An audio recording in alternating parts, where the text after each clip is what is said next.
cut this presentation short in pieces, just so that we can get to the OTT discussion. There'll be a lot of resources here that you can come back to. And I've just had a great contact with Bevel Wooding, who is one of the top people in the Caribbean. Bevel's from Trinidad, and working on IXP development. He's a great colleague of ours, and we often have blogs from Bevel on our website. And he's promised to get us an update, or he's putting out an update. We're going to host it on our site with respect to some of the new developments, and I'll show you with IX development in the region. It's very cool. Yeah, he's awesome. So this is more informational, as I said, and also regional, keeping it more informed on what's going on. So what we often do as an organization, and we have technical experts who have run IXPs, who have interconnected and peer with IXPs, or like global level 3. My colleague Machuki from Kenya, who ran the IXP in Nairobi and is working with the team there to start up the IX in Mombasa, but also people like Bevel and others in the room who are responsible for some of this development. So how do we do this? And this has been a theme that you've heard throughout the 2 days, is it's always with partners. We don't do anything alone. We have partners that range from the African Union to the Caribbean Telecommunication Union to Packet Clearing House, who Bevel works with, to Google, who gave us a neutral grant. I know that may not seem possible, but a lot of companies will provide grants to us to do work that is not dictated where we do it, how we do it, what type of technology or equipment we use. Comcast has also done work with us in Latin America, in Paraguay and Bolivia in specific. So how many IXPs are there? We'll get to that in a minute. But there is, from the international side, an IX Federation that was formed. There are IX associations in each region. There's one in this region. I'll get to that in a minute. But here's data on what we call an IXP from their perspective, from the IX federations. So a network facility that enables the interconnection of more than 2 independent autonomous systems. So autonomous system numbers are something you receive from Aaron or Lachnick. Raise your hand, Mark. Primarily for the purpose of facilitating the exchange of internet traffic. Some ISPs may not have their own ASNs, and that's something we are advocating. If you're a downstream and you only rely on your upstream, might be a good idea for you to get your own autonomous system number, particularly if you're thinking about peering at an IX. But in the country, that's another question you'd have to do, take a look at your own environment. IXP best practices, people have been working on this for quite some time. There's some here, best current operational practices for IXPs. This is from the IX Federation. And then something called the Internet Governance Forum we talked about yesterday. A group of us, about 20 to 25 people from around the world, worked on some best practices here with IGF last year. We're going to continue to do that this year. Anyone's able to participate. It's an open forum, and it's a way for people to understand more about what's going on. So roughly, there are about 516 IXs worldwide. What I have here is a list of some of the IXs in the region. So there's a lot of experience, Bevel being one of the top in the region. Barbados launched on the 26th.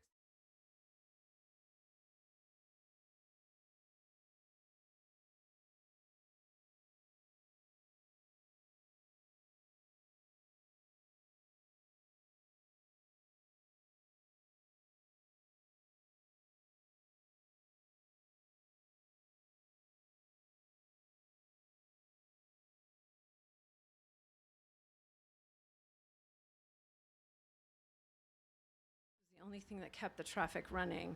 And there was the relay coming in from the Dominican from the wireless side. And some of the guys we know, Bill Woodcock, who works for Packet Clearing House, had to get some diesel in. They actually flew it in to the IX. But the team there in Haiti has learned a great deal about network development. It's amazing. So this is what kept the internet running at that time when there was a disaster on the island. So think about an IXP as a redundant facility that can help rather than harm, and I'll get into why it helps and why it doesn't harm you. Jamaica, IX is up, great work there with the ministry. St. Martin, St. Vincent, February, St. Lucia, Trinidad and Tobago. Bevel thinks that PR is going up soon. Puerto Rico has a commercial IX. We're talking here about bottom-up neutral IXPs. Neutrality is the key thing.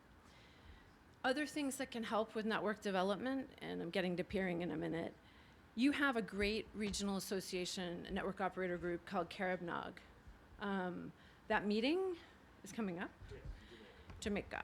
CARPIF, next month. CARPIF, the Caribbean Peering and Interconnection Forum, is in Curaçao, beginning of June? 8 and 9 of June.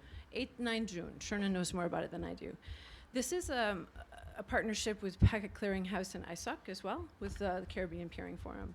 But here you can see the list of the regional IX associations. So this is growing around the world, the people coming together to talk about peering, interconnection, the importance of an IX, how to run traffic better, better traffic management, BGP. Mark was talking about that earlier. We also do online networking training, and I'll get to that in a minute. So again, the Regional Peering Fora, CARPIF, LAC Peering. There's a meeting in Cuba coming up in May, which if you can get to the island and go to the meeting, it's a great forum to learn more about network management, IPv6, IPv4, and other addressing issues. But also there is a small peering forum. It's about a day. Here are some examples of work we've done in other parts of the world, just so that you realize that it's something we have a lot of experience in, and others do to other partners. So we've run lots of workshops. We've helped send equipment to different partners. We've mentored different IXPs. The online network operator training that I'm talking about, we did a workshop with about 20 network engineers in Lesotho, Zimbabwe, and we have more coming along. This is something we could do here in the Caribbean quite easily. The training is moderated. We pay for the training course. You just participate. You need to spend, I think, 2 to 3 hours a day to help do this. You build your own Linux box. The cool thing is that it's a great way to help train your own teams. So again, think about it. If it's something you want, talk to Shernan. So this is part of an effort the Internet Society has been advocating and expanding or scaling in different parts of the world to extend training. This helps bring up the network engineers up to speed, and government officials if you have network teams you want to bring up to speed. We run these peering fora. We have a big one in Africa. Last year was in Mozambique. This year it'll be in Tanzania. We provide support to network operator groups, getting them started. And we're looking at measurement studies so that you can prove that having an IXP or better network management training helps improve your local internet environment. More ASNs, more prefixes, and more routes. Some work in Asia that we're doing, Europe, Middle East, Latin America, and the Caribbean coming back home. Different work that's been done to launch IXPs, and I mentioned leveling up, which means taking the IXP to the next level. Whether it's from a management perspective of how to better manage that IXP, better market it, bring in more technical equipment and better technical training. Case studies, we've done some in the region. Haiti's one of them, and we'll be publishing that soon. We provide fellowships to some of the peering fora and to the LACNIC meetings. And we're working on measurement studies. There's a funny moment here with Bolivia and Paraguay where they thought Raspberry Pis were spy devices. So we've had to back up that study and work with the ministries to try and encourage them to understand that if you don't know what your current environment is, how can you prove the importance of how it's scaled up? So we're working on that one. More work in Latin America and the Caribbean. Probably the most important thing for you to see at the bottom here is that we'll have an Unleashing the Internet in the Caribbean study coming out soon. So I wanted to show pictures of people we work with, who are on our team, but also in the Caribbean here. So the guy up in the top, my right, your left, is Machuki. That's the Kenyan IX way back. Boxes and wires, right? But the important thing is that everyone is coming together at one facility. There's a neutral place, exchanging traffic. You bring down your own costs as an operator by doing this. And again, neutral is probably one of the most important things. If you host an IXP at the incumbent's facility, that can cause challenges in a region. We usually advocate a neutral place like a university, an ISP association's headquarters, or even some government offices. So they don't need to be expensive to start up. We've heard some wild estimates. We've started up IXPs for anywhere from 10 to 20 to 30,000. We donate equipment, we help train. This is not something enormously expensive. If someone tells you it costs more than $50,000, they're looking at data center equipment. We've been hearing crazy statistics in Africa where someone told us, well, it's 2 million, and I said, what kind of switch are you buying? You don't need to start out with anything fancy, just something super simple. And over here with these ladies, those are 2 women from Lesotho, from a company called Vodacom, big mobile network operator. These gals have been participating in network operator group meetings for years. And they came up with this idea to get the IX up and running, and they've been critical, and they were also the people that started the network training. So we've been working with them for a while. Just an example of how IXPs scale, the London Internet Exchange, which has over 400 networks and content delivery providers coming in, now started off with 5 donated five networks and donated equipment. It's huge now. So you start off small and you build. Even if you're a small country, you don't think that it's not something that you shouldn't have, because you'll attract other networks to come peer at your facility. It'll be cheaper internally as well.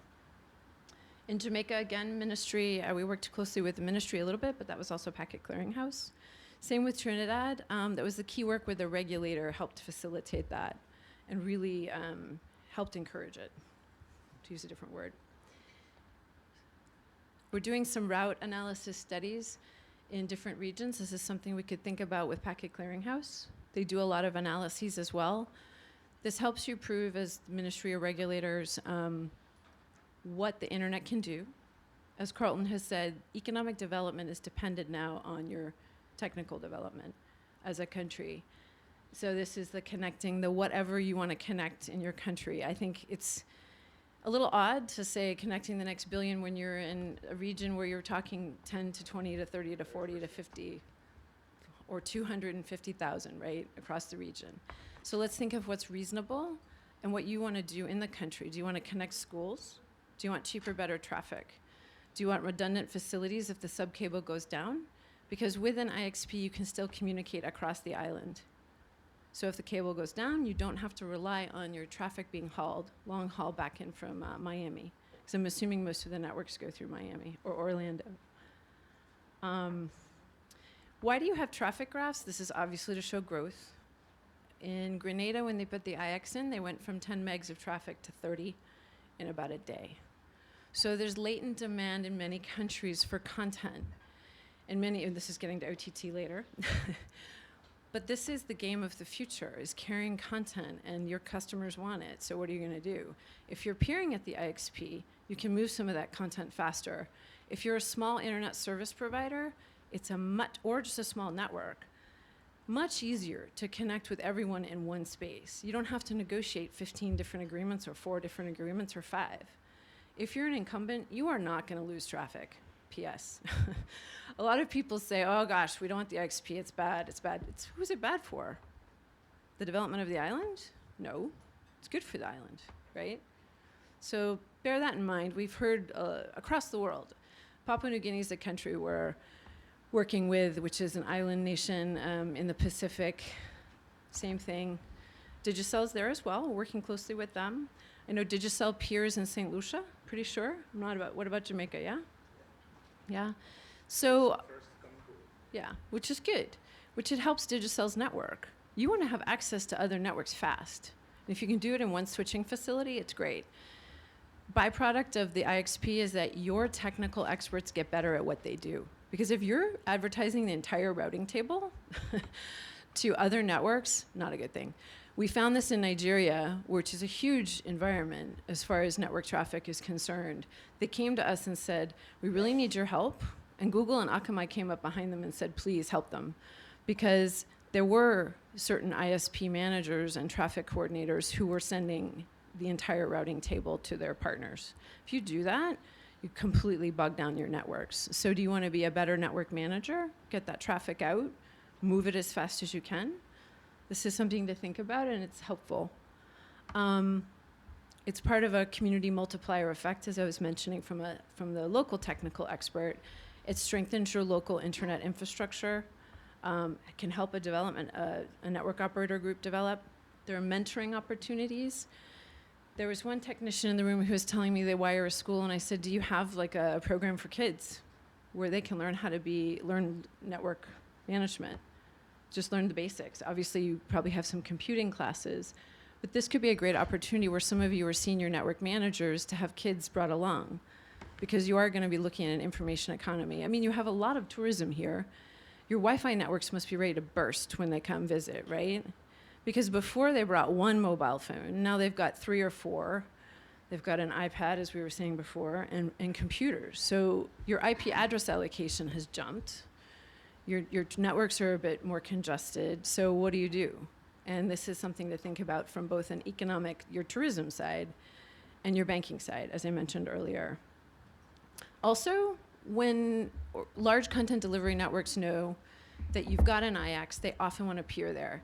Sure, if you have a Google cache in your network, Google is often offloading traffic once it reaches 500 megs in a network to another network. In a small landlocked country called Malawi, you're sea-locked, they're landlocked, they've put a Google cache in 2 networks and the IXP. So don't think just because you have the cache that you have everything. Google will be dispersing the caches across different networks to help load balance. It's a type of load balancing. So just having that cache is not your only objective. Akamai will also send you the equipment if you start up an IX for their caching. So it's not an expense that you have to bear. You just have to learn how to network that. Some conclusions about IXs. You'll save costs as an ISP if you're peering at the IX. The transit versus peering ratio impacts your bottom line. If you're just transiting, if you're having your traffic transited versus peering, think about that. A network can have fewer users with fast internet access and require the same transit peering capacity as a network with more users on slow internet access. High profit margins favor ISPs that have large bandwidth capacity, so think about that, you'll increase yours. To realize significant profit margins, ISPs need to peer at least 50% of their transit capacity. Some things to take into consideration. So at your local scene here in Turks, the IX can enable local traffic exchange if the subcable is not functional, as I mentioned earlier. Better community benefits, cheaper, better, faster traffic. Who doesn't want that? IX encourages local tech community to work together. This is where a network operator group could be a cool thing. You don't lose traffic, just putting that out there, and does help with your local networking expertise. And IXs can encourage local data center development. We often see people say we should create a data center first, IXP second, your choice, but we often encourage IXP first for better networking and technical expertise. The data center may follow. It's also a potential viable public-private partnership. Some countries, the regulator is hosting the IX because that's the most neutral location in the country. Papua New Guinea is doing that. We know that's the case in some other countries that we work with. Gambia, a small island, not island nation, but a seacoast nation, doing that. Here are some resources, different studies. We have an IXP toolkit, which we're rebooting, but it's useful to you now. It's got information about how IXs start and different case studies. We have an IXP study where the IXP, when the cost savings, or I should say on the traffic, they went from 300 megabits per second down to 3 with the IX in Nairobi. In Nigeria, it was about 400 megabits per second down to 4 megabits per second on the traffic exchange quality. Lifting barriers to connectivity. This is a list for some regulators and ministry types. One of my favorite issues, not favorite, but I think one I would want to press here, if you have high customs duties and taxes on your equipment, how are you helping the internet develop if your companies can't get that equipment in cheaply? $10,000 to get 2 switches into Egypt. It was ridiculous. We donated those switches. In Tunisia, they sat in customs for 3 months. Grenada was the best country we've worked with ever. The regulator helped us get the switch in, no duties. It was amazing.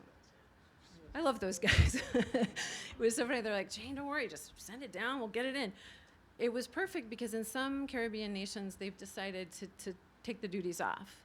is something called the Information Technology Agreement through the World Trade Organization. A lot of acronyms there for you, but if you lower the duties, get customs to allow you to get some of that equipment in, I know it's tricky, you are building a better infrastructure. So think about that one as government officials. It's a big issue. Anyway, and watch out for the Caribbean study. It's at the internetsociety.org soon. Do you have any questions?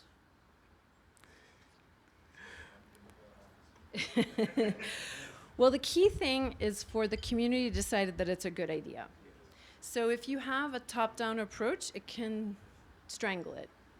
But if you help facilitate it, hold some public meetings, discuss the pros and cons, we'd be happy. And Bevel might be the perfect person to come in because he has so much experience. Of all of those countries that I've mentioned in the Caribbean, I think it's 11 now, Bevel has worked with every single country. We help donate equipment, as does his organization. So you'd have, think of it as a startup. It's a community-based startup.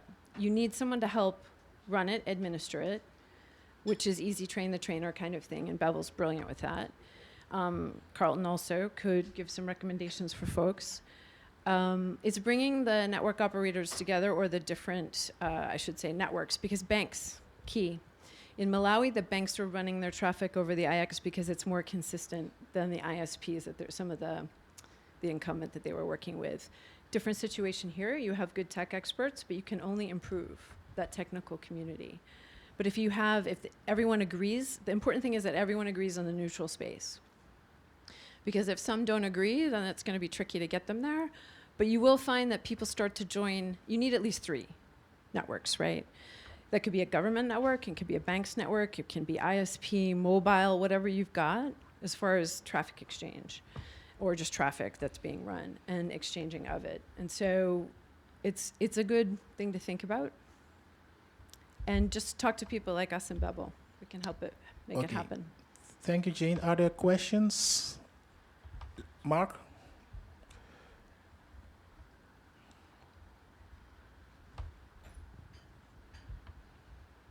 So my questions are IXPs, so my question. Can you all hear me? No. Oh wait, we're webcasting, so we need you to speak into the microphone. Okay. So my question is, will IXPs actually help in terms of disasters? You talked about Haiti, but were things like DNS working there?